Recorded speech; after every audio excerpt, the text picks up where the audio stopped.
Vous m'entendez? Oui, c'est bien. Donc, je me représente, Fabrice Gécou. Je suis chercheur CNRS au laboratoire de physique et de chimie de l'environnement et de l'espace à Orléans.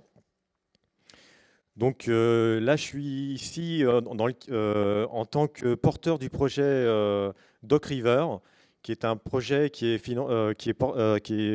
soutenu par le CNES, qui a été financé cette année et qui a démarré il y a juste un mois.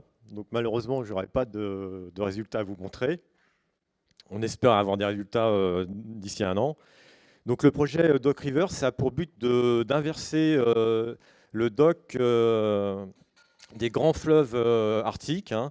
Donc il y a 6 grands bassins en Arctique et on va essayer d'inverser le dock et d'estimer l'export du dock dans l'océan Arctique de ces 6 grands fleuves.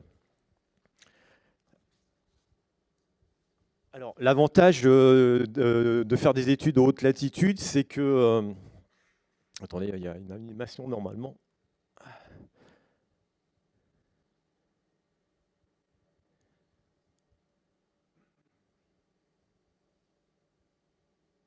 Ça marche pas. Bon, ça marche pas. Ça marche pas, désolé. Bon, c'est pas grave. Ça montrait les orbites, l'ensemble des orbites Landsat 8, 9 et Sentinel-2 2A, 2B. Et l'avantage de faire des études à haute latitude, c'est que on le voyait sur l'animation, c'est que les traces des satellites se recoupent assez rapidement, beaucoup plus qu'au tropique. Et donc, on a une revisite beaucoup plus importante qu'au tropique. Là, c'est ce que vous voyez dans la figure en bas à gauche. C'est qu'en combinant l'ensemble des missions spatiales existantes, on peut avoir une revisite du même point de 2 à 3 jours. Du coup, c'est un avantage d'étudier des scènes à haute latitude. Par contre, là, je vous ai montré juste juste pour avoir un exemple de correction atmosphérique. Le problème, c'est que haute latitude, comme disait Tristan, ce qui est très important ce matin, ce qui est très important, c'est de connaître la quantité d'aérosols dans l'atmosphère pour faire des corrections. Et haute latitude, il y a souvent des événements qui injectent beaucoup d'aérosols dans l'atmosphère. Il y a de nombreuses éruptions volcaniques, il y a de nombreux feux, il y a de plus en plus de feux dans ces régions, que ce soit au Canada ou en Sibérie. On le voit chaque été dans l'actualité. Donc, et malheureusement, en général, c'est dans les données CAMS, ces aérosols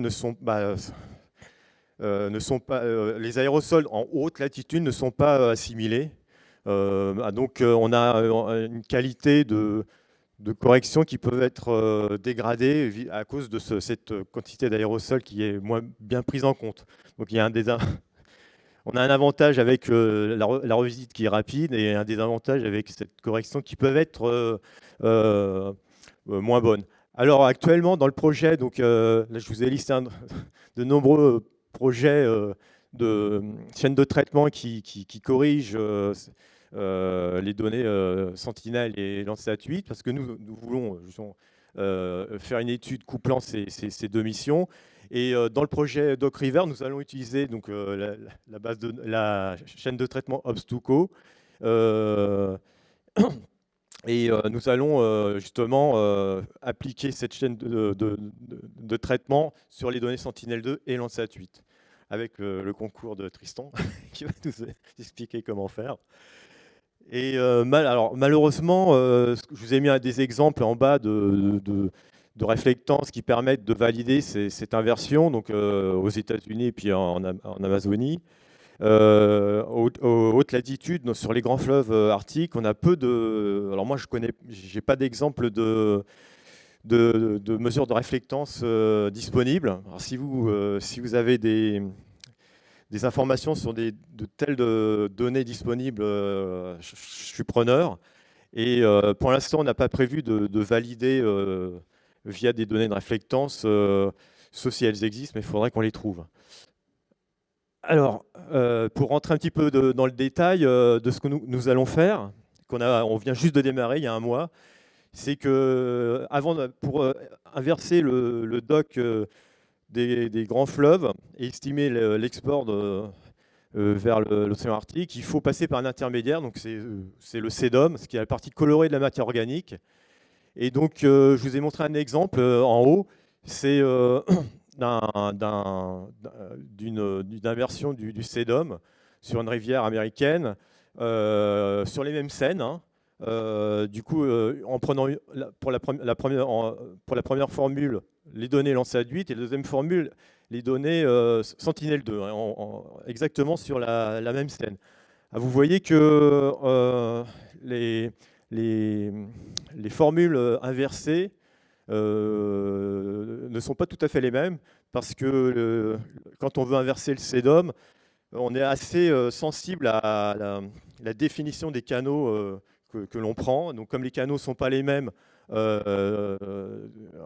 pour le satellite Sentinel-2 et Landsat 8, on n'a pas forcément les mêmes formules. Alors, dans le projet de Duck River, on va utiliser des formules qui sont dans la littérature. On ne va pas faire de développement sur ce point-là. Et ce qu'on va utiliser pour démarrer le projet, c'est une relation qui a été définie par Griffin et al. Qui couple les bandes vertes et un rapport bande verte, bande rouge. Ce qui semble être la formule la plus pertinente pour les fleuves arctiques, hein. Alors, ce qui est malheureux, c'est que les paramètres ne sont pas universels, donc il va falloir faire cette étude pour chaque bassin, et il n'est pas possible d'utiliser une formule générique. Alors, j'ai mis une petite phrase en dessous. Je n'ai pas trouvé d'études qui ont été faites récemment utilisant l'intelligence artificielle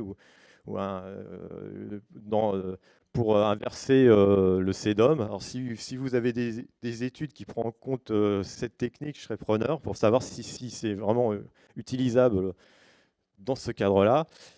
Donc, alors, il y a une difficulté dans les fleuves arctiques, c'est que l'export de dock est maximum pendant les périodes de débâcle, parce que pendant de nombreux mois, les fleuves sont gelés.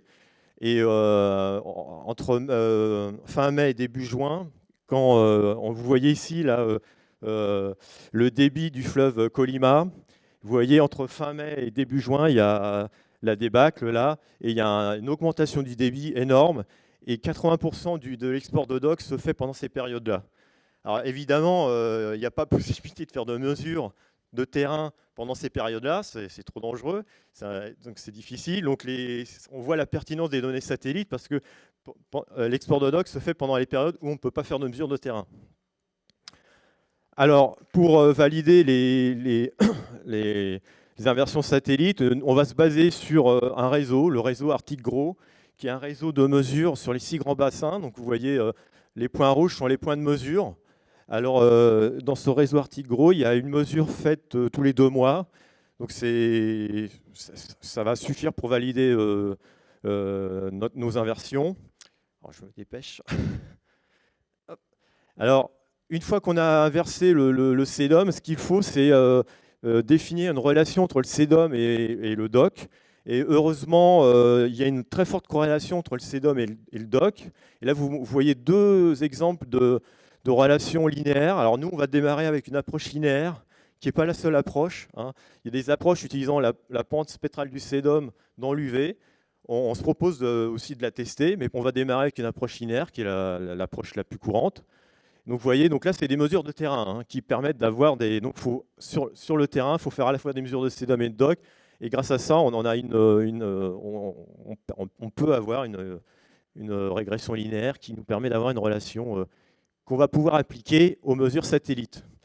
Alors, en utilisant la formule précédente et l'inversion du sédom satellite, on arrive à avoir une estimation du dock satellite.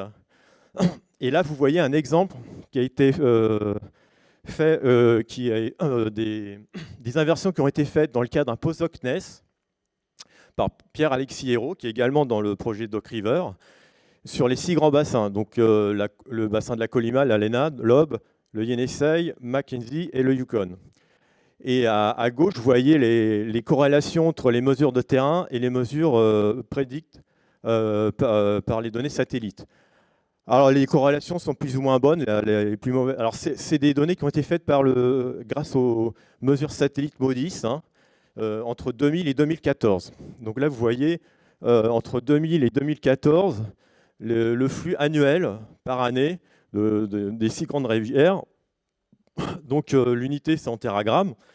Si vous sommez l'ensemble des mesures, on arrive à environ 20-21 téragrammes d'export de doc dans l'océan Arctique par cette mesure, cette inversion satellite. Et c'est assez cohérent avec les précédentes estimations qui étaient de 18 et 16 téragrammes.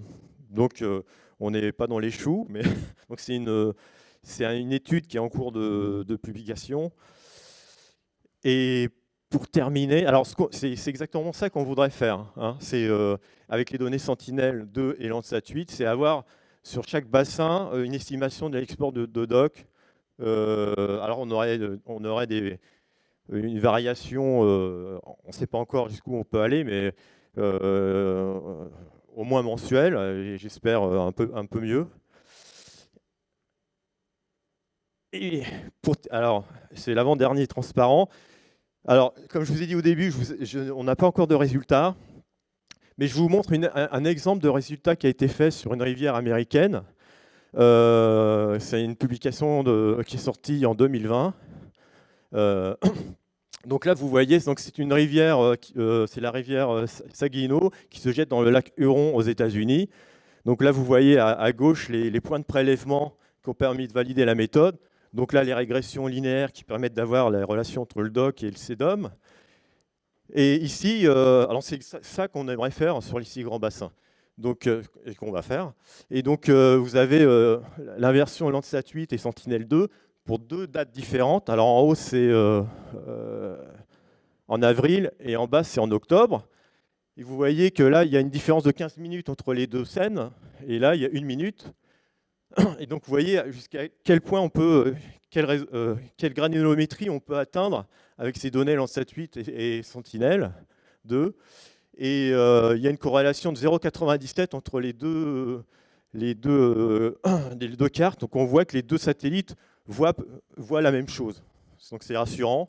Il n'y a pas de biais systématique qui empêcherait de faire des cartes agrégées. Donc en agrégeant, les figures à droite, c'est quand on agrège les données Sentinel-8, Sentinel-2, Landsat 8, et on arrive à une résolution spatiale de moins de 30 mètres et avec une évolution mensuelle. Donc c'est ça qu'on aimerait faire sur les 6 grands bassins. Alors pour terminer, je voudrais juste parler un petit peu de modélisation. Donc dans le cadre du projet Doc River, ce qu'on aimerait, c'est donc, je pense que ça sera pas avant l'été prochain, c'est adapter un modèle qui a été développé au LSCE, un modèle d'export de doc. Vous voyez là tous les compartiments qui sont simulés par le modèle Orchidée. Alors c'est le modèle Orchidée MICT LEAK. Donc MICT, c'est le modèle haute latitude, et LEAK, c'est avec l'export vers les rivières. Et donc voilà, donc on aimerait essayer de développer ce code grâce à la base de données Doc River qu'on espère sortir dans un an. Et donc voilà, donc je vais m'arrêter là. Ah, juste une dernière chose pour montrer le travail Donc vous voyez à droite la concentration de doc entre janvier et décembre. Et ici, il y a une corrélation entre le débit des fleuves et le doc, parce qu'en général, dans les hautes latitudes, les sports de doc est corrélé avec le flux des fleuves. Et je voulais dire quelque chose en plus, je sais plus. Ah oui, voilà. Pour terminer, vous voyez qu'ici, il y a un export de doc de 3 téragrammes. Et si on revient, donc c'est sur la LENA, hein, j'ai oublié de dire que c'était sur la LENA. Et si on revient juste avant, vous voyez que avec les données satellites, on était plutôt à 6. Donc on a un facteur 2 entre ce que le modèle prévoit et ce que les données satellites disent. Il y a encore du boulot au niveau modélisation. Voilà, bon, je m'arrête là.